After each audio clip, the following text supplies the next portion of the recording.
Bonjour à tous et merci de nous rejoindre. Les travaux de la 6e session du Conseil de direction du contrôle financier se poursuivent ici à Bamako.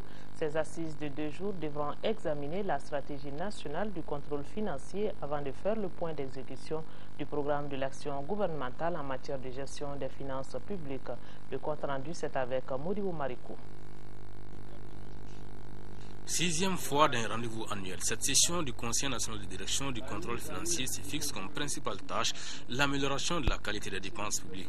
Il s'agit ainsi de penser au pain fait des thèmes portant sur le contrôle d'effectivité de la prestation et de la stratégie nationale du contrôle financier. Il sera aussi question de faire l'état d'exécution du programme d'action gouvernementale d'amélioration et de modernisation de la gestion des finances publiques, PAGAM GFP, des programmes dont la mise en œuvre ces dernières années a permis d'atteindre des résultats jugés encourageants. Ainsi, au 31 décembre 2011, le volume global traité dans les services de contrôle financier a été de 196 009 dossiers contre 177 931 en 2010, soit un accroissement de 10,16%. Le taux de couverture des dépenses contrôlées par les services de contrôle financier a été de 98,49% contre 96,30% en 2010. Cette session se tient à un moment où la problématique de la gestion des finances publiques connaît des chantiers qui se dressent comme des défis. Il s'agit de la transposition des nouvelles directives de l'UEMOA et de la nouvelle stratégie de contrôle interne adoptée par le gouvernement. Des défis s'ajoutant au contexte économique particulier de notre pays caractérisé par la baisse drastique des ressources internes et externes. Le gouvernement a fait un budget, a ajusté le budget en conséquence. Ce budget doit être contrôlé rigoureusement, car l'emploi des deniers publics exige une surveillance constante et précise. Le contrôle des décisions de dépenses permet aussi, dans un cas de rareté des ressources, d'arrêter les dépenses irrégulières à la source. L'automatisation du système intégré et l'informatisation des dossiers financiers ayant sensiblement amélioré la qualité de l'information financière, les perspectives de services pour 2012-2013 seront placées sous les signes de la consolidation des acquis par la poursuite de la déconcentralisation des services et le perfectionnement des effectifs par la formation. Une autre rencontre à Bamako, c'est celle qui regroupe les différents départements ministériels. Les responsables des 10 départements sont à Sélingué pour examiner le rapport 2011 sur les inondations au Mali. Ils devront faire des propositions qui serviront de piste pour le gouvernement afin de prendre des dispositions nécessaires pour cette année 2012. Mohamed Diarra nous fait le point. Mieux vaut prévenir que guérir, dit un adage. Cet adage justifie bien la rencontre des points focaux des différents départements ministériels à Sélingué. Il s'attelle à finaliser le rapport 2011 sur les inondations. Le moment est propice puisque l'hivernage vient de commencer. Le rapport 2011, une fois finalisé, se veut une étude de référence en matière de suivi et de prévention des inondations qui ont causé d'énormes pertes les années précédentes. Des pertes d'animaux, la destruction de superficies emblavées, la destruction de l'habitat et des routes, une érosion massive du sol, et quelquefois des pertes en vies humaines, toutes choses qui ont des retombées négatives pour notre pays dont l'économie repose essentiellement sur le secteur agro-pastoral. Et pourtant, les causes des inondations sont connues de tous, notamment l'occupation des zones inondables qui pose de réels problèmes d'urbanisation. Il y a aussi des problèmes d'assainissement. C'est le lieu de rappeler que dans le cadre de la solidarité sous-régionale, notre pays a reçu 57 83 885 francs CFA de la CEDEAO pour appuyer les efforts dans la gestion des inondations. Quant à vous, le point focaux, il est attendu de vos travaux la synthèse des actions préventives et de gestion menées en 2011 et des propositions d'action pour l'hivernage 2012 qui vient de commencer en vue de mieux sécuriser les personnes, leurs biens, l'environnement à l'échelle nationale. Ces différentes propositions devront servir de fil conducteur pour le comité interministériel de veille sur les inondations, un comité présidé par le Premier ministre, chef du gouvernement. L'usine Mali Tracteur SA envisage de fabriquer 500 tracteurs par an, cela pour le grand bonheur des paysans. Jusqu'à présent, elle produisait un peu plus de 200 tracteurs. Cette société, située sur la route de Samaya, à 20 km de Bamako, est en nette progression de rendement. Le ministre de l'Agriculture, de l'Élevage et de la Pêche s'y est rendu hier pour s'enquérir des conditions de travail du personnel. Daouda Sidiki Diarra est allé voir. En ce début d'hivernage, le ministre de l'Agriculture, de l'Élevage et de la Pêche est venu s'imprégner des conditions de travail du personnel de Mali Tracteur SA, une usine d'assemblage de tracteurs située sur la route de Samaya, à une vingtaine de kilomètres au sud de Bamako.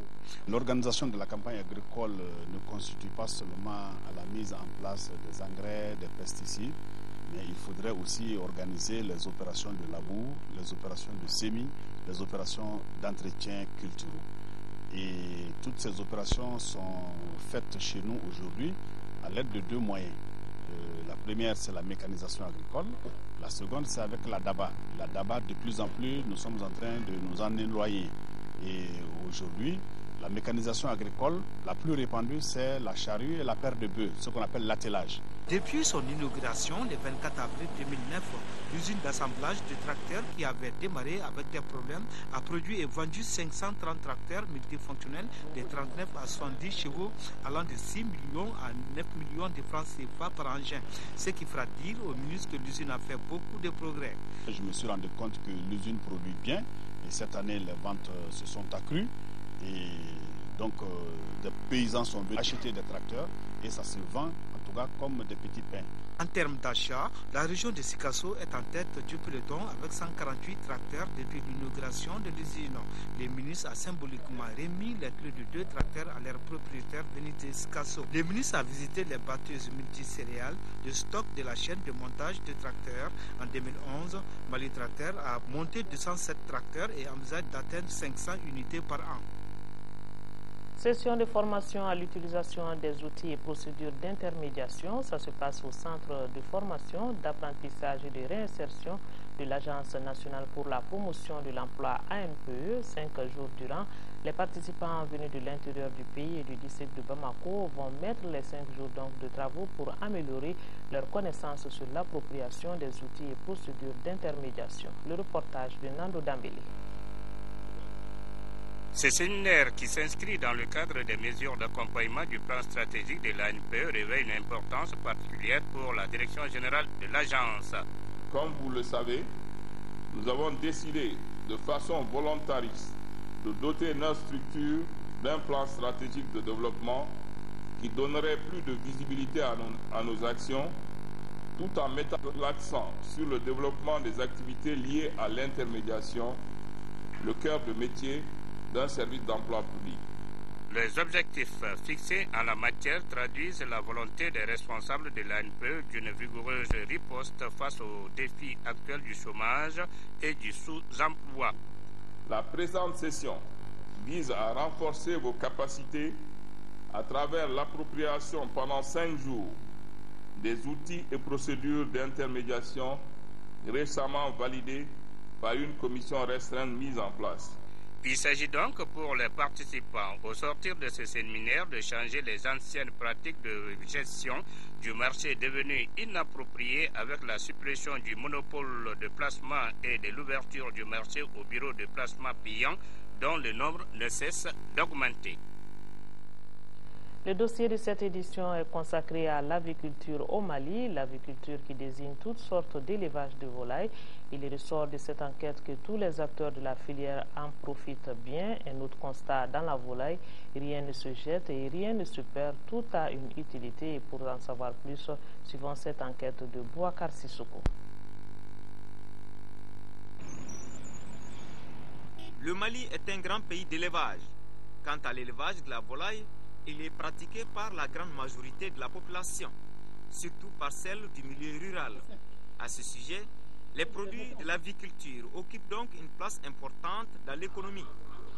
Les statistiques de la Direction nationale des productions et industries animales ont estimé l'effectif de volailles à 36 millions de têtes.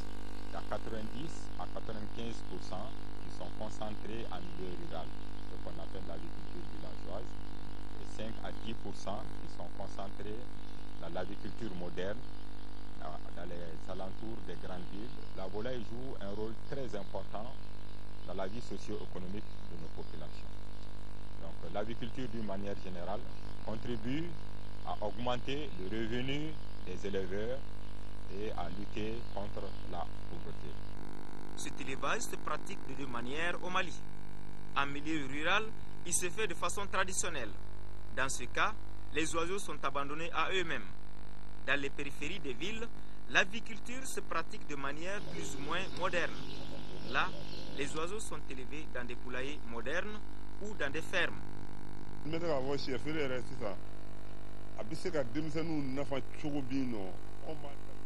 Le commerce de la volaille peut rapporter beaucoup aux jeunes aujourd'hui. Les œufs, les oiseaux se payent bien. Les clients viennent en commander jusque dans les fermes.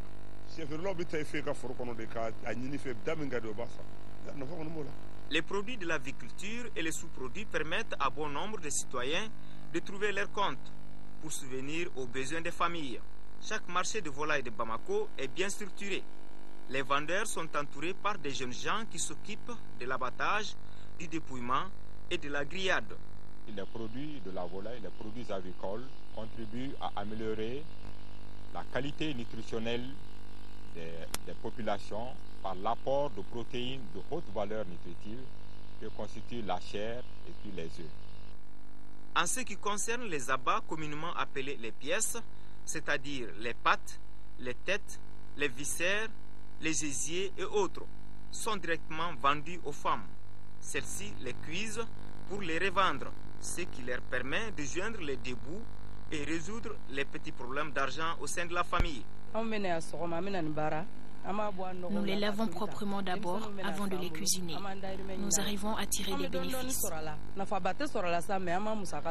Ce qui fait dire qu'au niveau de la volaille, rien ne se jette ou se perd. Tout a une utilité. Pourquoi on dit que rien ne se jette en matière de l'élevage de volailles? C'est parce que tous les sous-produits dérivants de ces produits sont valorisés. Si on prend les excréments de volailles, communément appelés viande de volaille, elles sont utilisées soit à la fertilisation des cultures, soit on peut les utiliser pour produire des larves de mouche, qui est un substrat préférentiel pour la mouche domestique, soit on peut l'utiliser pour faire l'engraissement des bovins, ou bien encore la production des tiers. Donc toutes ces utilisations sont possibles avec les excréments de volaille. Bon, en plus, on peut l'utiliser aussi pour faire du méthane qui est un gaz biologique qu'on peut utiliser en éclairage et en électricité. La viande de volaille, si vous voulez, c'est une fumure organique de premier choix. Premier choix d'abord compte tenu de sa composition en éléments nutritifs. La viande de volaille est peut-être la plus riche des différentes sources d'engrais organiques que nous avons, parce que la viande elle est très riche en azote et également riche en phosphore, riche en potassium et riche en autres éléments nutritifs. Donc c'est cette composition en éléments nutritifs qui fait de la viande un élément de premier choix dans l'agriculture au Mali, notamment l'agriculture périurbaine. Partout où vous passerez dans des marchés de Bamako, vous apercevrez des vendeurs de volailles. Dès que vous en achetez, vous pourrez bénéficier du service des jeunes gens pour égorger l'oiseau, le déplumer et le griller, moyennant quelques jetons. La section de l'Union nationale des associations des femmes musulmanes du Mali, UNAFEM, de la commune 4 du district de Bamako, dans le cadre de ses activités humanitaires, vient de remettre des dons vestimentaires et alimentaires aux malades mentaux et aux femmes malades de la fistule du centre hospitalier universitaire du Point G, ainsi qu'aux nécessités du centre de référence de l'hôpital Gabriel Touré de l'Institut Marchou de Djukoroni Para. Il faut rappeler que depuis 16 années, l'Union nationale des associations des femmes musulmanes du Mali de la commune 4 mène cette activité. C'est une technique peu connue mais très efficace. Il s'agit de la méthode de désintoxication de l'organisme, un sujet auquel s'intéresse notre chronique santé du jour, autrement appelée spa ionique à la croisée de la chimie, de la physique et de la médecine. La technique consiste à recueillir les toxines de l'organisme rien qu'en mettant ses pieds dans de l'eau salée. Et généralement, la technique donne des résultats au bout de 4 séances seulement. Focus Santé, c'est une réalisation de Tchessira Emmanuel Dambédi.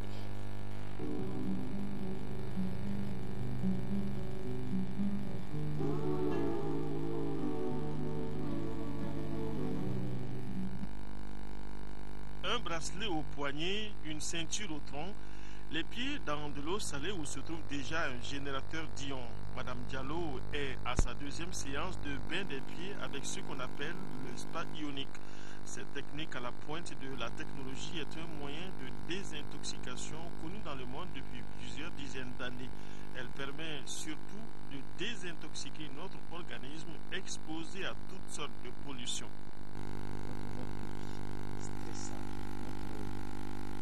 Notre alimentation fait que l'organisme est toujours surchargé et certains organes travaillent doublement. Donc cette méthode permet non seulement de permettre à ces organes de bien assimiler les nutriments essentiels, secondo, ça leur permet de se débarrasser des toxines alimentaires, des toxines gazeuses, des toxines médicamenteuses. Le spa ionique soulage les allergies saisonnières, les maux de tête. Il permet également à l'organisme d'éliminer les métaux lourds et a un effet bénéfique sur la perte de poids ainsi que sur l'ensemble du système immunitaire. Au cours de la séance de 30 minutes, l'eau salée contenant le générateur d'ion change progressivement de couleur en fonction de l'état d'intoxication du patient. Ceux qui ont fait quelques séances de bain des pieds avec le spa ionique ne tarissent pas d'éloges face aux bienfaits de la méthode qu'on associe à la médecine traditionnelle pour soulager les patients. J'ai bien ressenti l'effet de cette méthode. Ça m'a fait du bien. Je souffrais d'hypertension. J'avais mal au dos, aux genoux, partout. Grâce à cette méthode, je me sens mieux. Je n'ai pas associé d'autres médicaments. Souvent 4 séances, 1 mois de cure pour voir les résultats. Ça dépend, les patients trop surchargés, dès la première séance, ils sentent une amélioration. Par rapport à un patient qui n'est pas trop surchargé, il faut 2 ou bien à la fin des séances pour qu'il puisse sentir les bienfaits. Sinon, ces 4 séances, on peut aller au-delà en fonction des résultats, des résidus, déchets.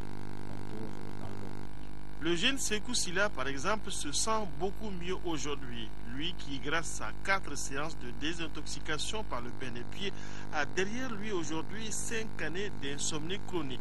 Je me débrouille comme ça. Le matin, je vais au boulot. Le soir, je retourne très fatigué et je me couche, je ne dors pas. Et le matin, je repars au boulot. Alors, je me débrouille comme ça.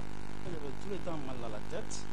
Et souvent même, j'avais de la peine à regarder l'écran parce que je suis obligé de travailler au bureau avec l'ordinateur. Et souvent, j'étais obligé vraiment d'aller m'asseoir à côté et baisser la tête, pas comme ça. Parce que je ne pouvais plus regarder l'écran parce que je ne dormais pas. Au terme des 4 séances, vraiment, j'ai retrouvé le sommeil. Je dors très bien maintenant. Est-ce que vous avez dû ajouter d'autres médicaments? Absolument pas. Pas d'autres médicaments. Uniquement voilà, le centre de l'intensification. À la croisée de la chimie, de la physique et de la médecine, le bain des pieds n'est pas considéré comme une méthode de traitement médical. Tout individu peut se faire désintoxiquer à condition de ne pas avoir une prothèse métallique dans son organisme.